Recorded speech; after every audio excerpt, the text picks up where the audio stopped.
started, it's about 6:01 now. Before we get started, I'd like to do, if you all don't mind, I'd just like to do a short prayer, just a little short prayer, okay? Father God, we come once again to our hearts and our hearts. We come thank you, Lord, for this blessed day. Thank you for this afternoon. Thank you for the citizens that came out this afternoon, Lord God, and take an interest in the city. Lord, bless them, Jesus. God, the minds and heart. And then, Father, give us that love that runs upon our heart. And Father, let us treat each and everybody with Father. I realize that you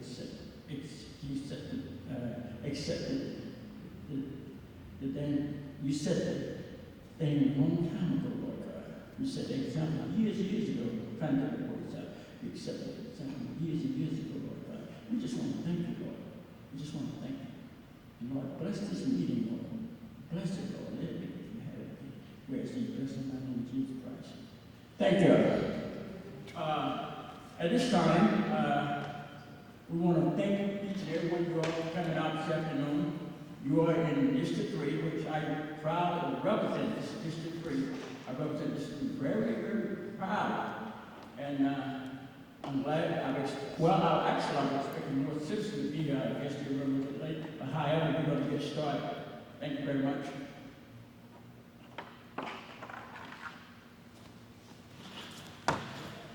Check. Yep. Good evening, everybody. My name is Jason Fonte with KPS Group. Thank you all for coming out tonight. This is time the city has set aside to get some input from you for the comprehensive plan. How many of you were at the first one back in January? Great, good. So we got a few new folks. Oh, we got to turn it on. Great.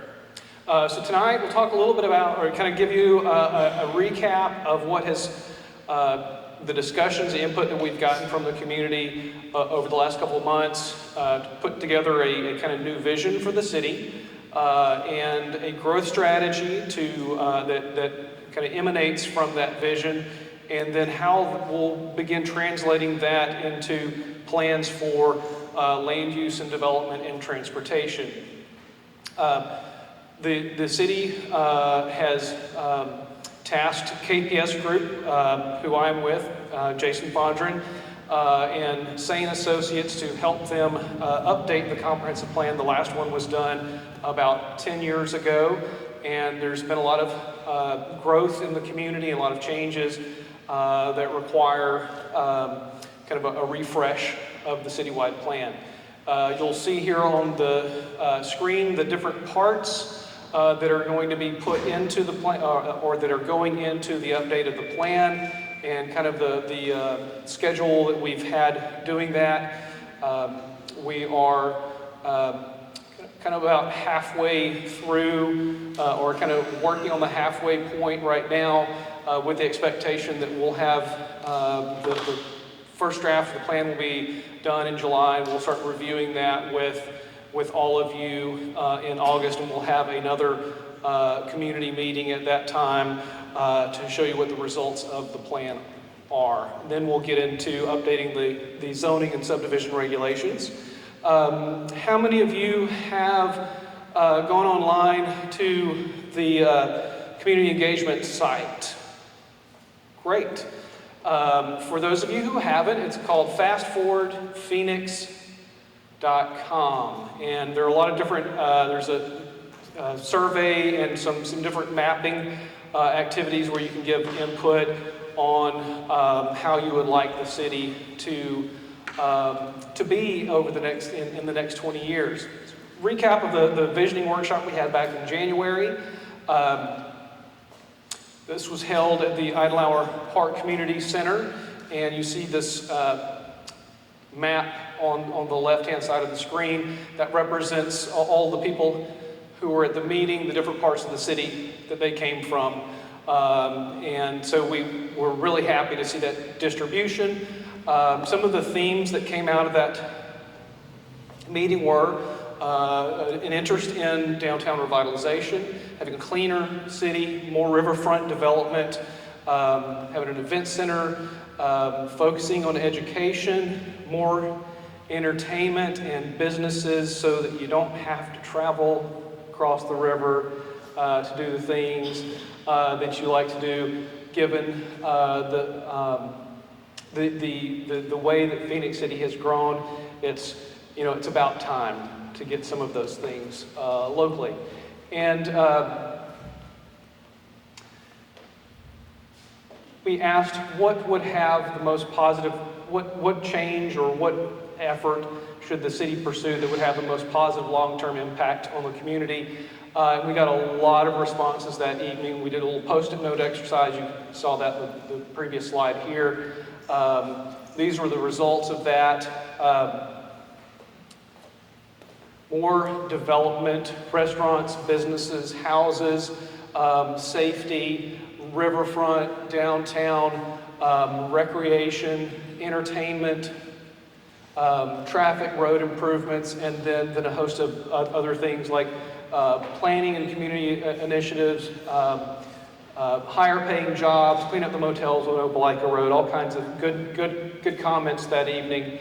The visioning survey, for those of you who have not taken that, it's still available through fastforwardphoenix.com. Just a quick recap of what we've heard there. We asked folks to rate how they feel about the various city services and city infrastructure. Generally, people are very happy, or I'm going to say very happy, but happy with fire, police protection, happy with schools, garbage collection, Parks and Recreation Library, just kind of some mixed, neutral feelings about that. And then the guys in the planning department need to do some work there.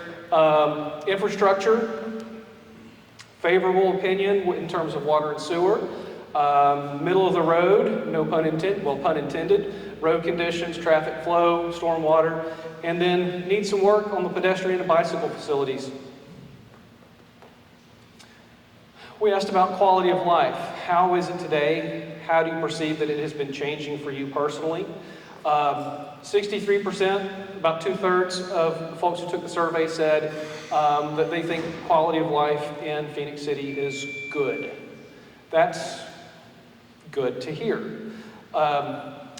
Low cost of living was one of the things that most people, when they said, what is contributing to your quality of life, a favorable thing, many people said it's the low cost of living here, the affordability of Phoenix City. Things that frustrated their quality of life, safety and limited economic opportunity. We asked, what are the most important things that need to be thought about in terms of the future of the city? Public safety was at the top. 16% of respondents selected that. Business development, community appearance and image, downtown, schools, parks, recreation, and then all these other relevant issues. The plan that we're going to process, that we're going through to update the plan, we'll hit on all of these, but we want to make sure that the plan is built around and emphasizes those top issues for the community, puts those as a priority. So from what we learned from the community workshop and the survey, we put together this graphic representing that question, that long-term positive impact question. The responses, we pulled all of those together from the workshop and the survey and put together this graphic representing all of the ideas, concerns that people expressed.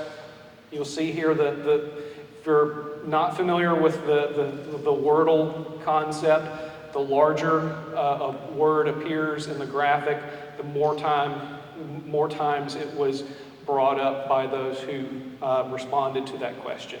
So business development, critical. Like I said, everybody wants to have more sit-down restaurants, wants to have more entertainment activities, businesses that offer entertainment, so that, again, you don't have to go to Columbus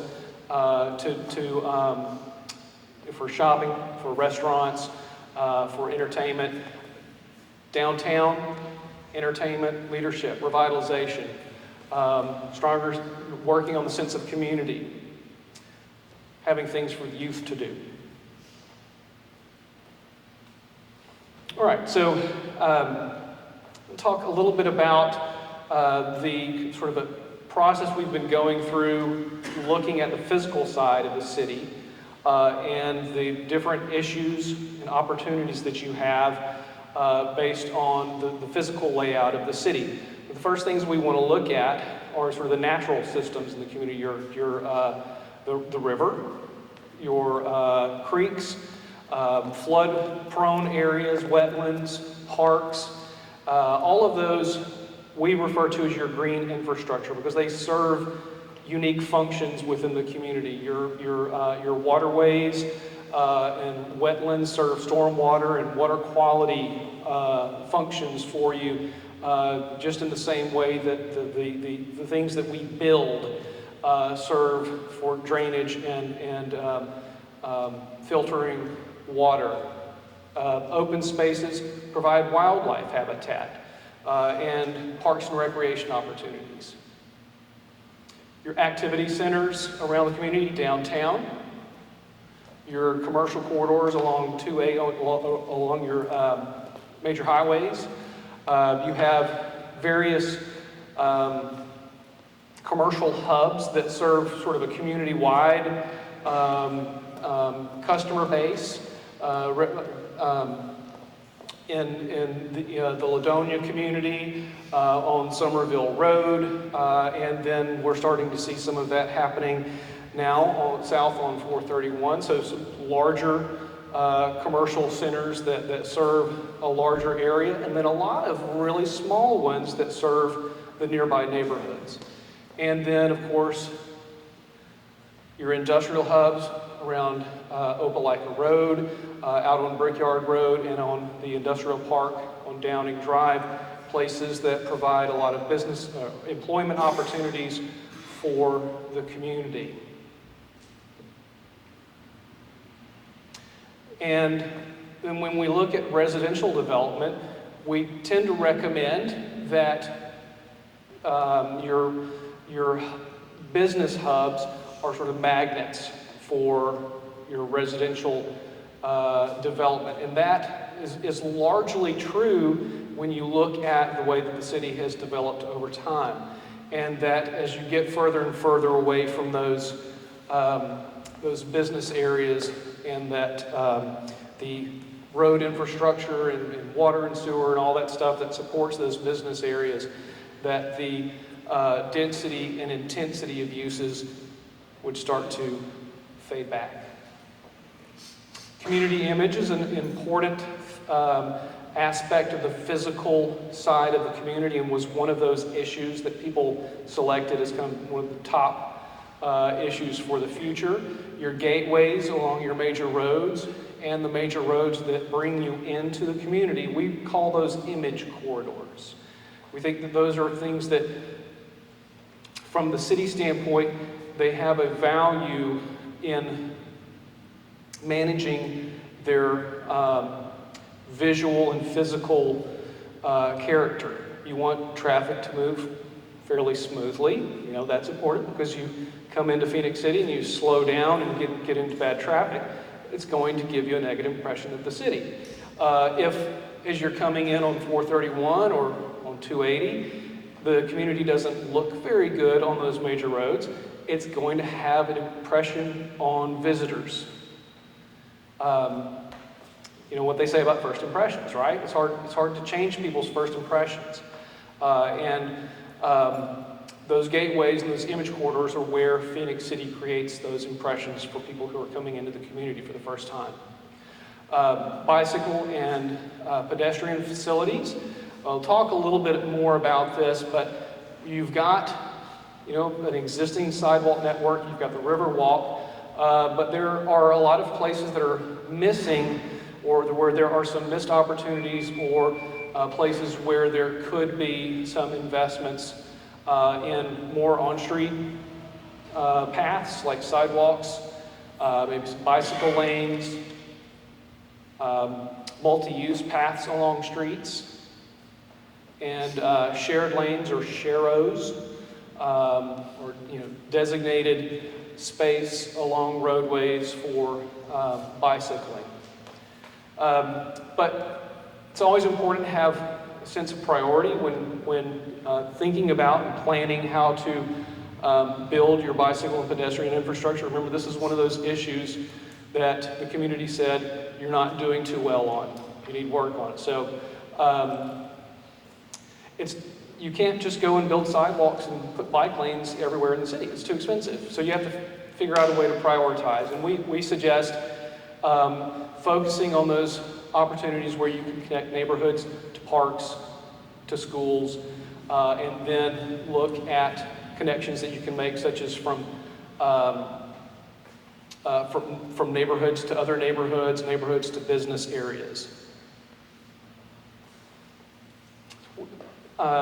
In going through and evaluating the city, one of the things that we do is we look at how land is used. We also look at how it's not used. Where are the vacant properties? Where are the underdeveloped properties? Where are the places that development has just not happened? And where are those opportunities for new growth? Where you're expanding the footprint of the city for housing, for new businesses. And when we say new growth, we often are referring to things where there may be an expectation of your expanding service needs, your expanding infrastructure. And the flip side of that is revitalization, infill development, reinvestment in areas that already are serviced. Police, fire, already have infrastructure in place. There are already sewer lines on that street. There's already a street. So both of those are things that when we're looking at the development and the growth of the city, both of those are opportunities. And we certainly have heard from the community that there are places, that the community agrees that there are places for both of those things to happen.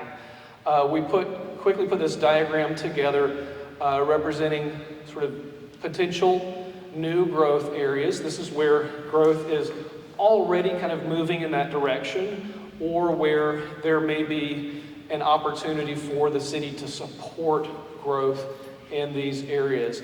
It's already, we're starting to already see some of that business activity on 431. There's opportunity for a little bit more commercial development north on 280. And these yellow blobs representing opportunities for residential development.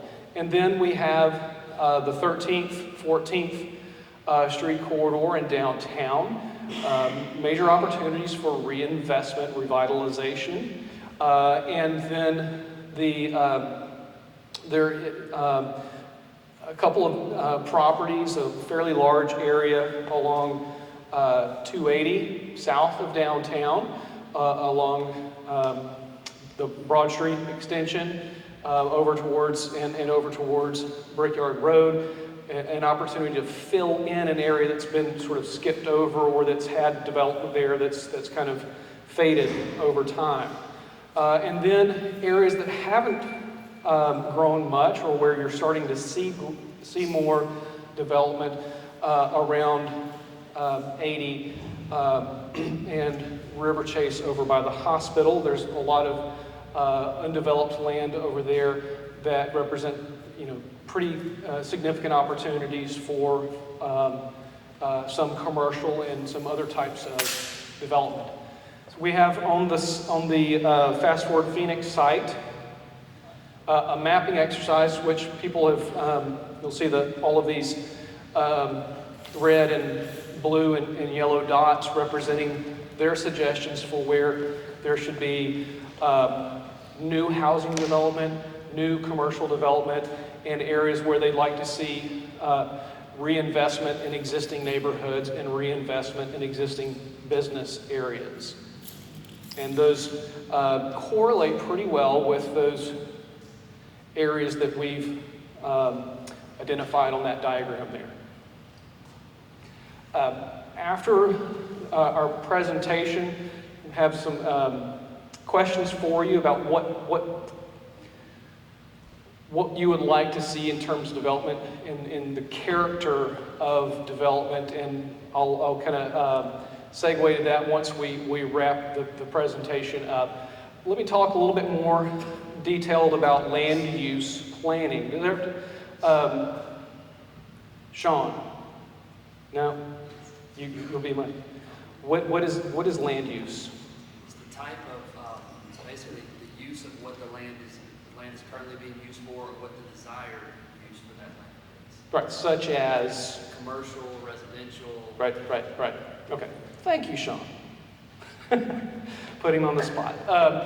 Okay, so cities plan ahead, project out what the land use patterns are around the community, because it allows them to make more efficient and effective decisions in planning out infrastructure and services. Different types of land uses have different types of demands on public investment, on roads, the amount of traffic, on water, sewer lines, et cetera, et cetera. So it's important for cities to look ahead and think about how the pattern of land uses around the city ought to be for the city to be able to make decisions today that will support what happens in the future, and do it in an economical way. Some of the principles that we recommend when we talk to communities about how they're going to grow is focusing businesses and more intensive types of development and higher density housing to areas that have very strong infrastructure, existing infrastructure. So good street network already in place to disperse the traffic that would be created by bringing in new businesses or lots of new homes. Otherwise, look for areas where it would be relatively easy to extend existing infrastructure. So, not necessarily 5 miles, south where you don't have sewer in place or you don't have a good street network in place, where it would be really difficult, very expensive for you to provide the infrastructure, and then over time to provide fire and police services and to maintain all of that infrastructure. So if you can direct the more intensive development closer in, it's going to be more economical for the city. We looked at this diagram earlier with the different red circles representing sort of business hubs, and we start to see anchor spots for either existing development or new development opportunities throughout the city, concentrated into a number of different locations. All primarily are along major roads or at the intersections of highways or major local roads. And over time, you've seen an area like Highway 280 have commercial development kind of strung out along it, and that has had impacts on infrastructure to do it that way. So linear development along highways makes sense initially, but then you have to deal with sort of the traffic issues associated with development of that kind.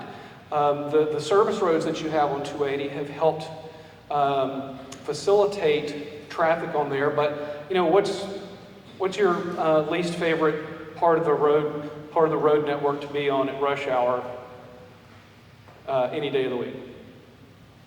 280.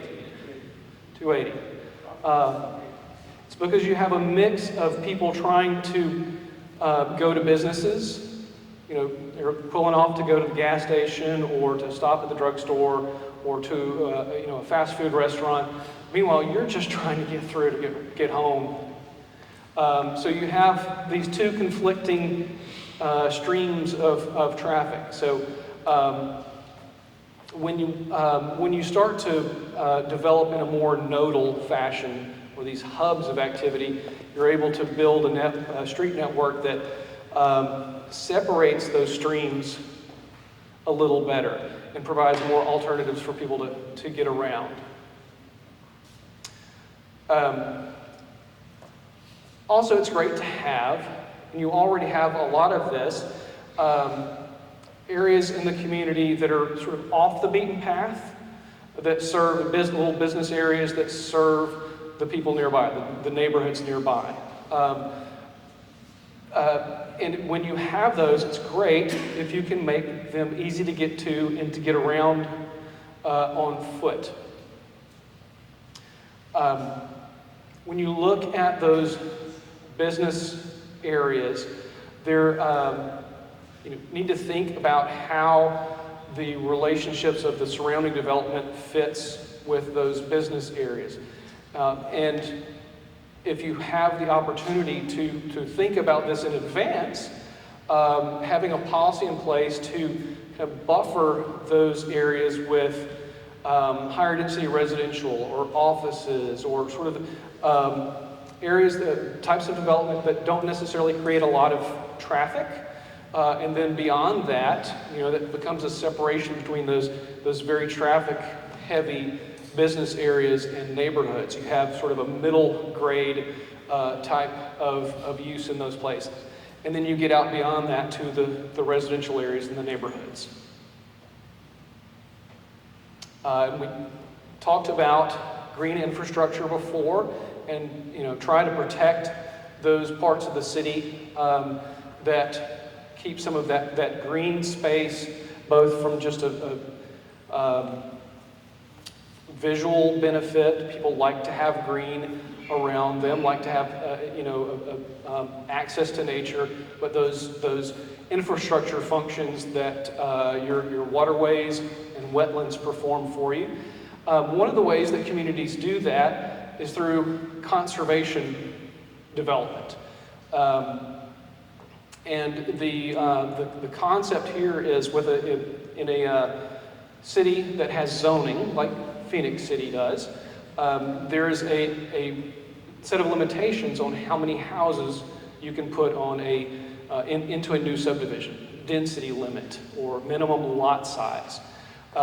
If a piece of property has some wetlands or floodplains or steep slopes or whatever the case may be on it, the developer is going to just try to maximize how many homes the zoning ordinance is going to allow them to get on that piece of property.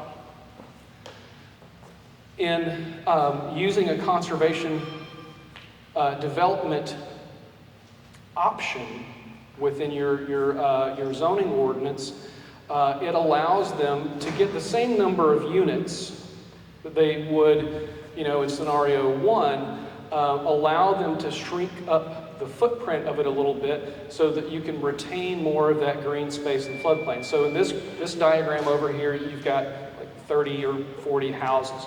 You've got 30 or 40 houses over in this one too, but you've saved a lot more green space. Typically under a typical zoning ordinance, you only will get this unless you add in an option to be able to do this. This also reduces the amount of street and water infrastructure that the city has to take on and be responsible for. And so there are a lot of benefits to that, in addition to sort of the natural conservation that it has. Like should face like. What you have on one side of the street, you should try to have the same thing on the other side of the street. If you have houses on one side, you want to have houses on the other side, right? I mean, you don't want to wake up in the morning, go get your newspaper or what have you, and be looking at a fast food restaurant or a gas station. You want to be looking at your neighbor's lawn or something that's a little bit more compatible. You can't always do that. Sometimes things are already in place that get built around. So this gas station was here before these houses. This is in Phoenix City. You recognize it? You can't always have this, it's not always a perfect, but this is a target you want to shoot for when you can. And it's a helpful policy when you're looking at zoning decisions, land use decisions. Look for opportunities when you are building more intensive types of development, when you're building business areas, when you're building multifamily or anything that's fairly intensive where you're taking out all that natural space. Look for ways to build some of that back in through the design of the development. Sometimes that's going to be, like that conservation development diagram I showed you. Some it's going to be open space. You can also do it in the street. But bring back some of that visual access to nature and those natural functions that trees and open space provide to you. All right, I'm going to segue over to Paul Gilliam from SANE, talk a little about transportation. How you doing, Paul? I'm going to let you use the handheld.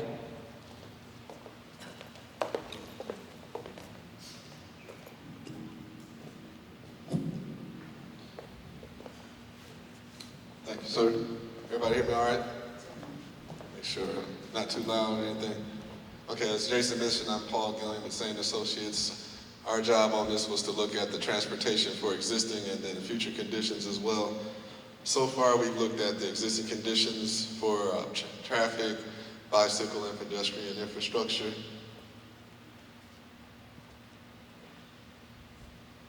This is basically what I just said in terms of what we're doing. So to get started, this is just an overview of the highway functional classification system, which is just a way of assigning roadways a hierarchy. So like US 280 is what we would call a major arterial because it carries a lot of traffic, a lot of truck traffic. In theory, there should be less access than you would have on a lower class arterial, but we know that's not the case on 280 here. But the bigger and thicker the lines are, the busier and bigger the road is. And these are just some of the results of the traffic survey. These are all consistent with what I've observed in our field observations and during our modeling analysis. A lot of the issues are around 280. There are also a lot of issues on 14th Street.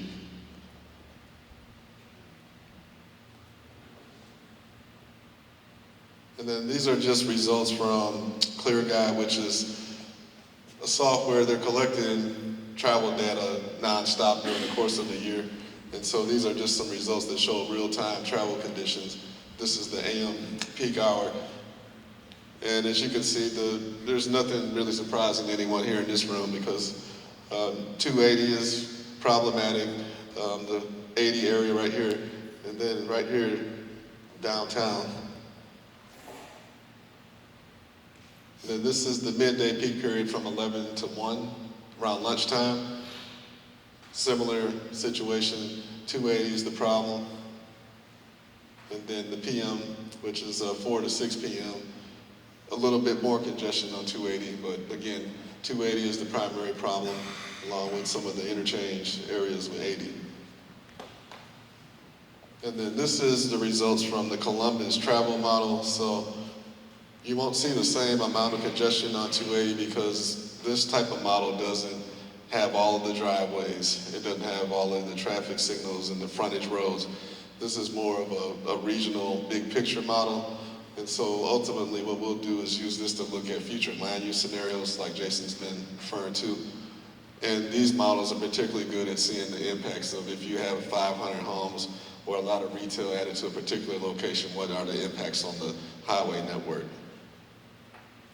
And a quick question, how many people work outside of Phoenix City in the audience? How many people work in Columbus, out of curiosity? just a couple. So it may be less representative of the data that we pulled. So a lot of the census data is showing most of the people in Phoenix City are commuting to other places to work. And this is just a graphic that shows the same situation.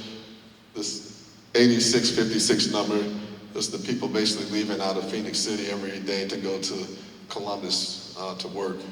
And then you have about 6,000 people coming in to Phoenix City from outside of the city. This is important. I wanted to make a point on this. In terms of going to work in other places, one thing to think about in terms of land use is if you have employment opportunities within your community that you can drive to within Phoenix City, it has a traffic impact because you don't necessarily have to drive across those bridges to Columbus or going outside to the west or to the south on 431 for employment opportunities. And the same would apply to retail or restaurant opportunities and so forth. So it's something to think about in terms of traffic impacts, as you know, from the land use perspective. And I'm not going to go down all of these points, but these are some of the outcomes from the previous comprehensive plan. There were a lot of highway improvements. I can tell you from 30 years of experience, these highway improvements cost way more money than what's probably available at the state level. But this is what we describe in the planning world as visionary planning this, because it's unfunded essentially. But it's the ultimate goal for the highway network. And a lot of the focus was providing options to 280 from that plan.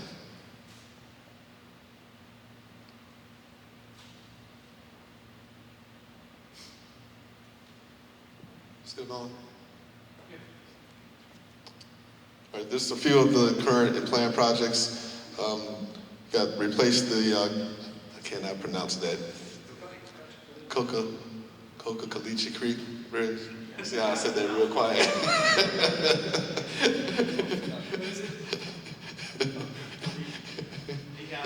I did it? I was saying it real quiet because I thought I was saying it wrong.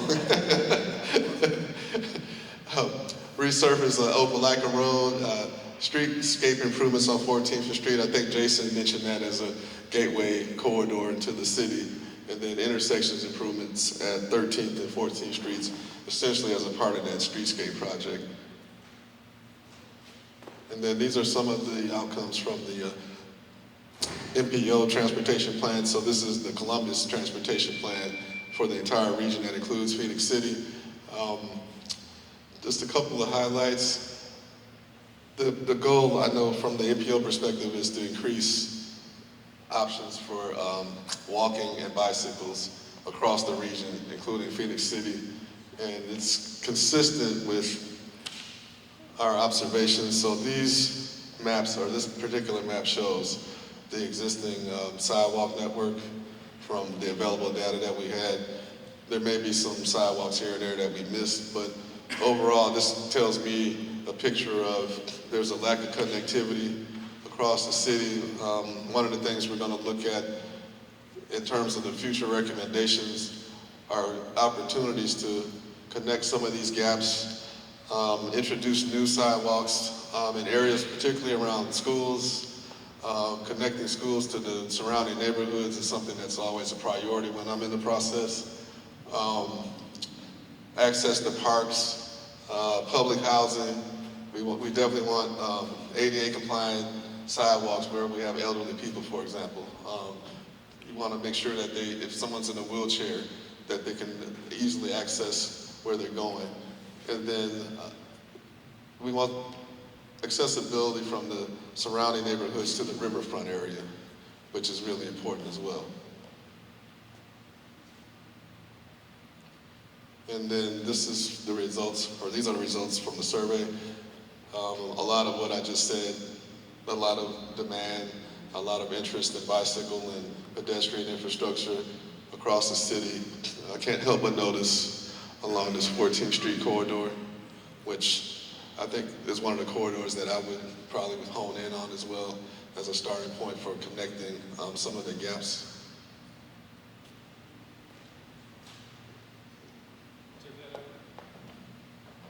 You got. You got me on? I turned it on. All right. Thanks, Paul. So yeah, I had this illustration up before, his map up before, looking at some, we've kind of just put together some early ideas about how to begin to connect parks and schools and neighborhoods and just corridors that have some opportunity to put in either sidewalks or multi-use paths to help people get around the community on foot or on bicycle.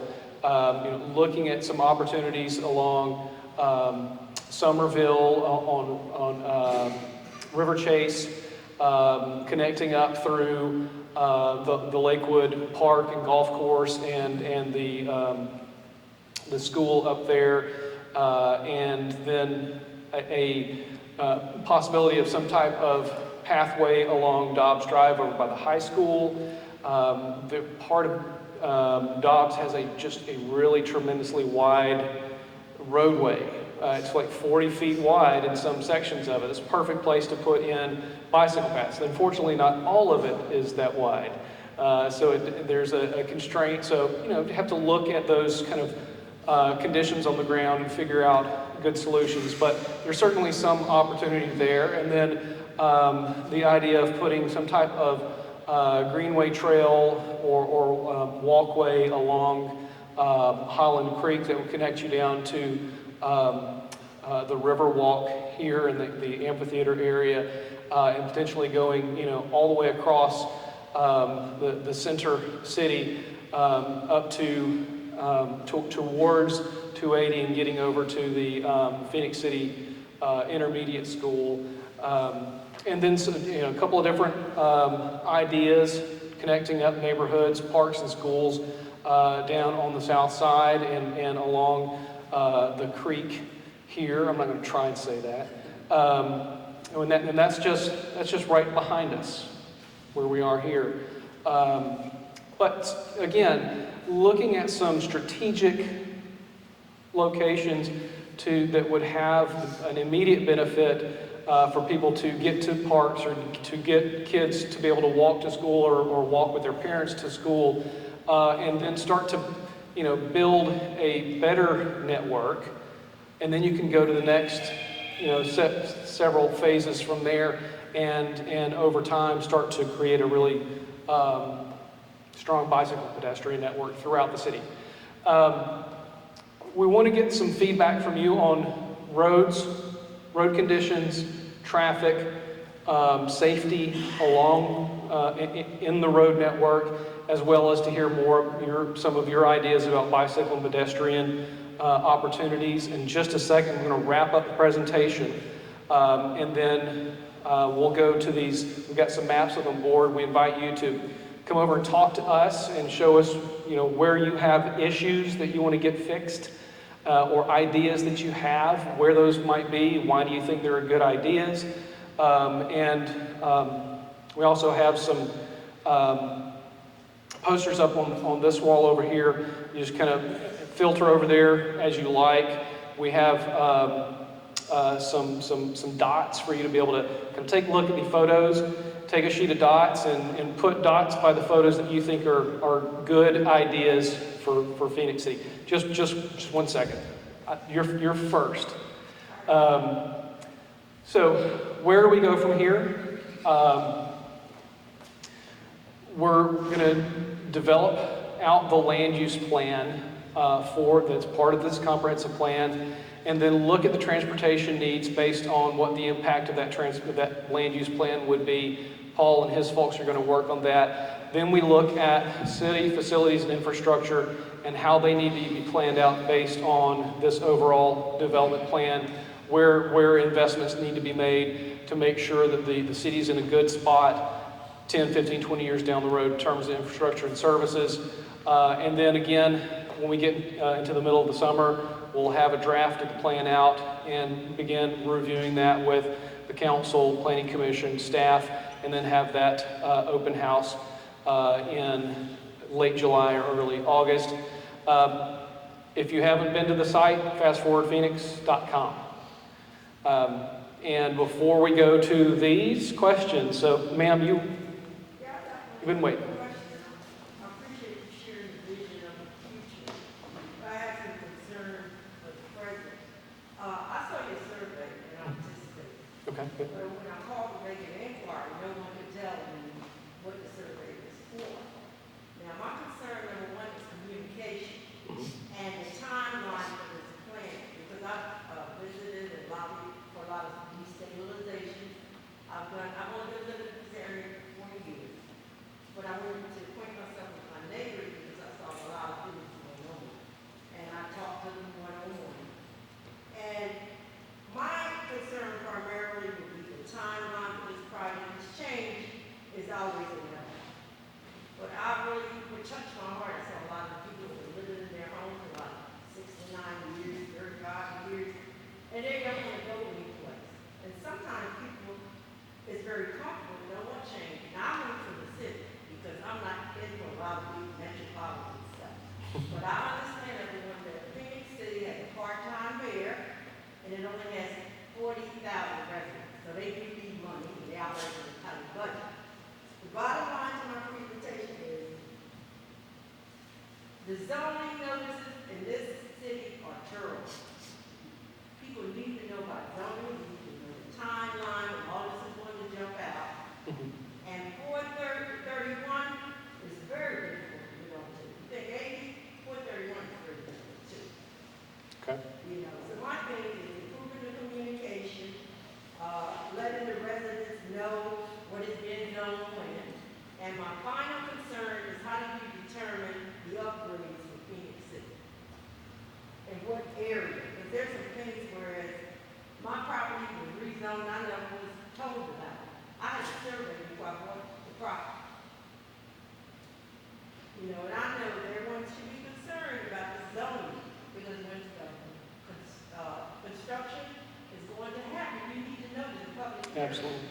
When I looked at the records, they said no one showed up. And people didn't know. How can you show me did not know? And they said both Belvin. And you might receive me, you might not, because it's postal service. Okay. That was a great concern. And the other thing is who's financing it? What investment?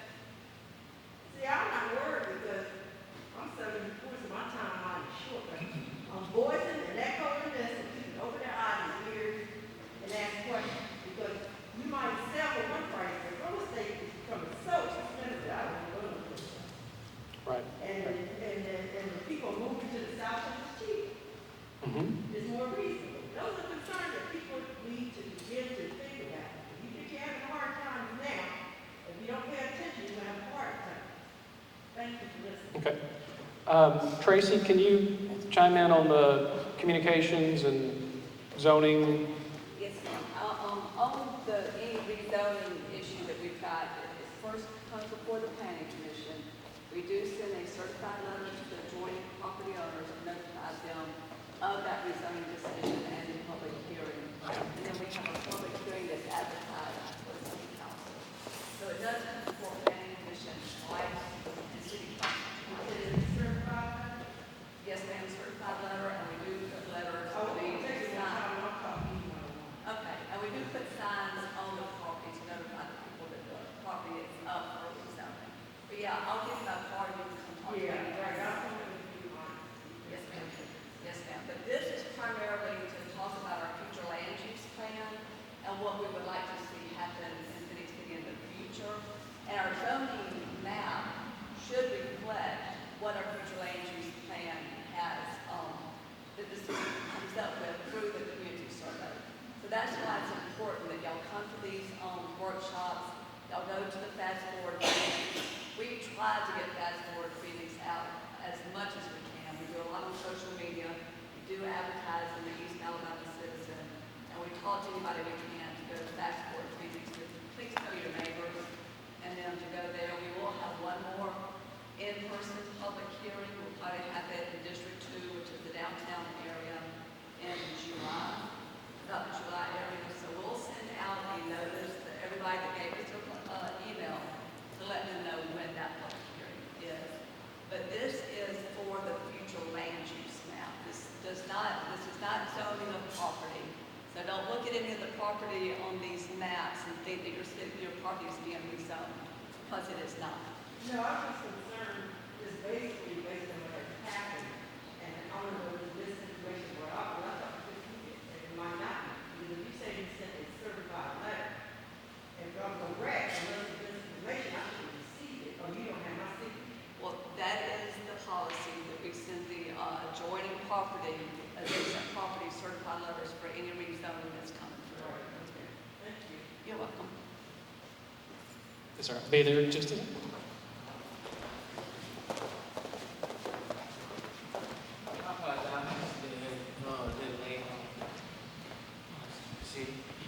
My question is, I understand the way y'all put it out. The only reason I know about this event is from word of mouth, accidentally. So I'm a younger person with the new generation.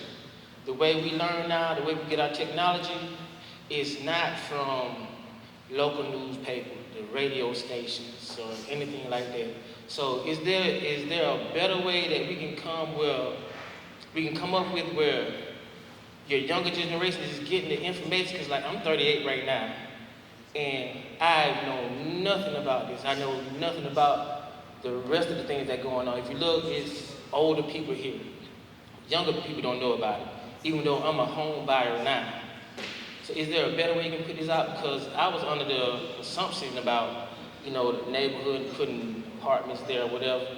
And now I'm thinking about the idea of the tax. Is it going to be a higher tax on Phoenix City in order to pay for this?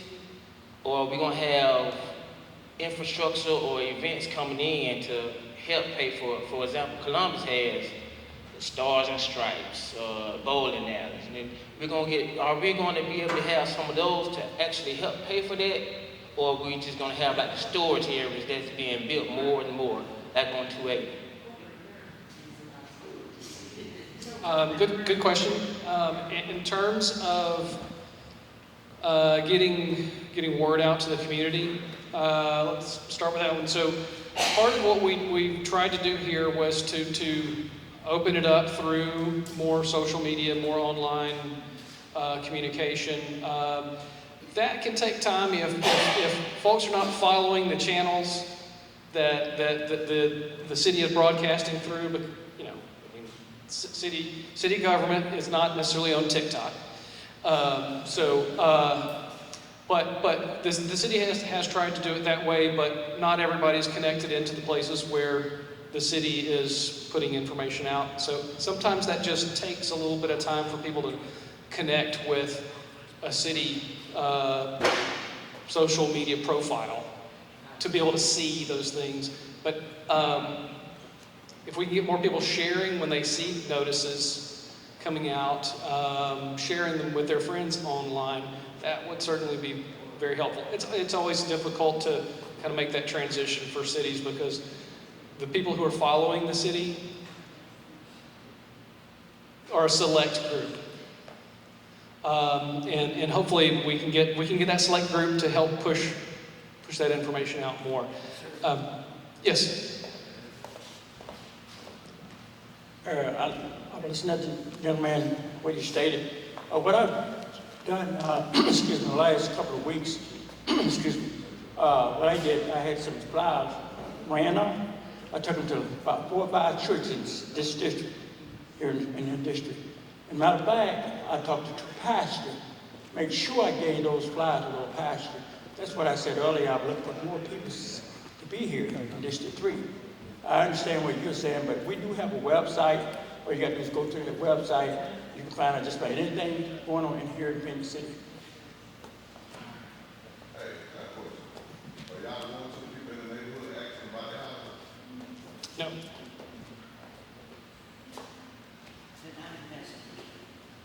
They're making a presentation.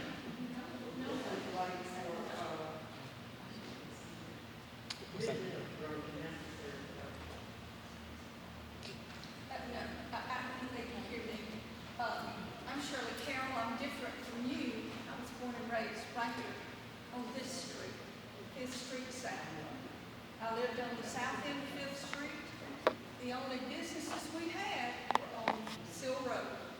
So we had no public transportation, so we were helpful.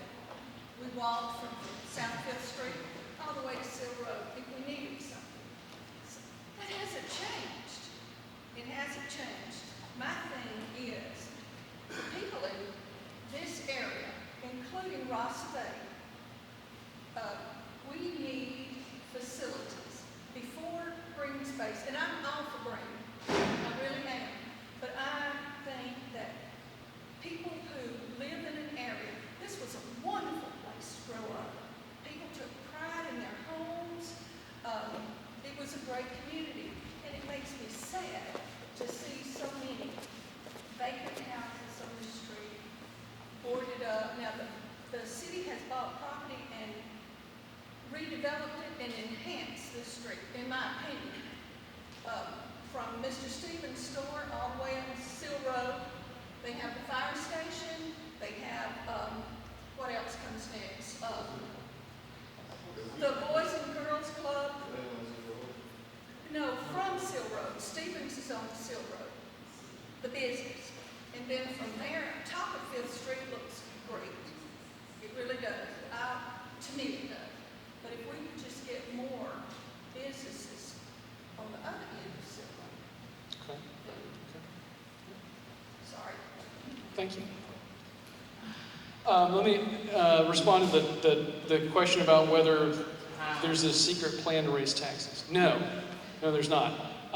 The city has to go through a process, self-reflection, thinking about the future, and lay out, here's where we want to be in 20 years.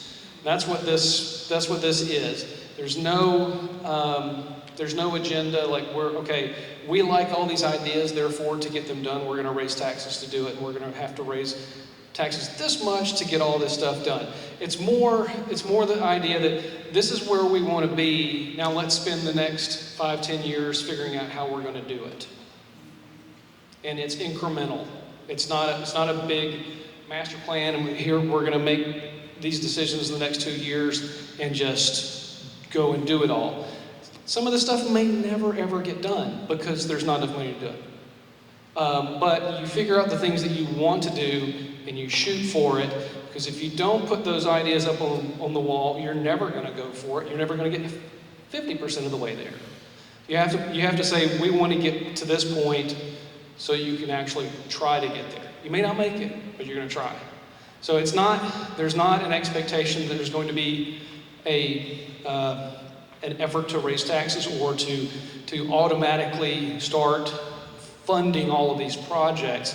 It's more like, let's figure out what we want to be like in 10, 15, 20 years and figure out how we can do that incrementally over time. In small ways, so there may be some big projects that come down the line, but that's not the expectation. That's not the way that the plan is intended to push the city. Okay. Other questions, comments? There can be matching grants and everything. Absolutely. Yeah. There are quite a few things that the city will do, regardless of whether this plan says to do it. That the city will look for state or federal funding assistance to do it. There are projects that are underway today that are utilizing money from the federal or state government to do it. Road projects and utilities projects, parks and recreation. Sometimes you'll get some grant monies to do those types of things. So it's not always the city using local taxpayer funds to do every project. There's money that will come in from outside that can help. But yes, more businesses, more tax revenue, just because we have more businesses. Everybody wants that to happen, because the more businesses that you are able to attract to Phoenix City, the more money the city is making without raising taxes to be able to do some of these things that make life in Phoenix City better for you. Yes. I noticed, as you stated earlier, Highway 80, Highway 431 North, and Highway 431 south, I'm sorry, Highway 280 north, 431 south. Those are main for how the AirDOT play a part in this vision. ALDOT obviously plays a very critical role, but it's their road. Yeah, no, that's why. I think from the city's perspective, you go through this planning process to figure out how you want Phoenix City to be along those corridors.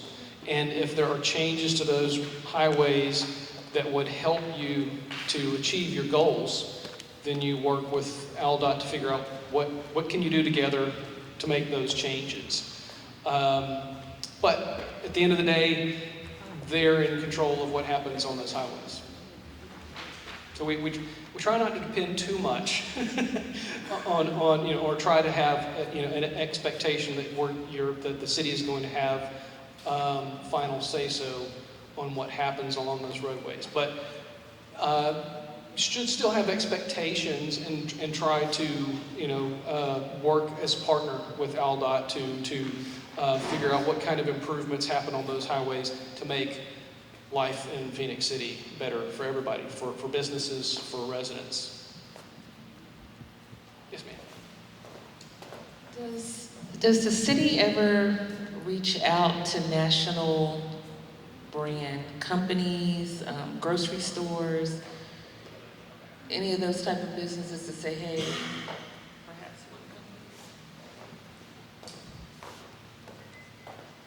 Yeah, great question, and that's what when you saw this thing you referred to as a wordle earlier, and you saw the word businesses is the largest word that was there. It was the word that was said the most, and so as a part of what we're doing today, we're collecting information really more than anything because we want to know what you want. And so yes, absolutely, to answer your question, we're constantly reaching out to national brands. We're trying to bolster up local development, local businesses to start, but national brands, to be honest with you, have been the easier of the two, and it's one that I hope we'll continue to see more growth in that area in the future. And that's obviously something that, based on what we've seen and based on what we do on a daily basis, that we want to see more and more of. And so, yes, to answer your question, we certainly have a very active marketing effort to reach out to those national brands. And now, and to speak completely transparent, we have a difficulty. There's good things being next to Columbus, and there's also disadvantages to being next to Columbus. And so we're the smaller, less densely populated area. So when it comes to national branding, when they do their research, a lot of times we're kicked out of that because they already have stores in that market. And then we're not able to then get those because we're already in what they refer to as their radius. And so it's challenging, but it's not impossible. And it's certainly something we want to continue to grow in the future for sure. Hopefully that answers you. And any brands that you like, we want to hear about them. And to be honest too, so that's when you go to fastforwardphoenix.com, those are the areas where we want you to type that information in there. Because the more we hear something, it actually gives us more ammunition to be able to go after those individuals. So go to it, use it, type your opinions and your thoughts there. We definitely want to see it. And bowling alleys and those type entertainment things, I think we hear all the time. That and Costco. So, and Starbucks, you can't take Starbucks out, right? So I was going to ask. Starbucks would have been the biggest word, probably. Yeah. So Sean, what's it going to take for Phoenix City to get a Costco? What's the gap? A lot of land. So Costco is just such a large animal. It's one of those things where Costco doesn't go by themselves. So for instance, Costco doesn't go by themselves. And so you have to have a significant large land mass. We have a lot of rolling hills in Phoenix City, a lot of wetlands in Phoenix City. So having that large of a space can be very difficult.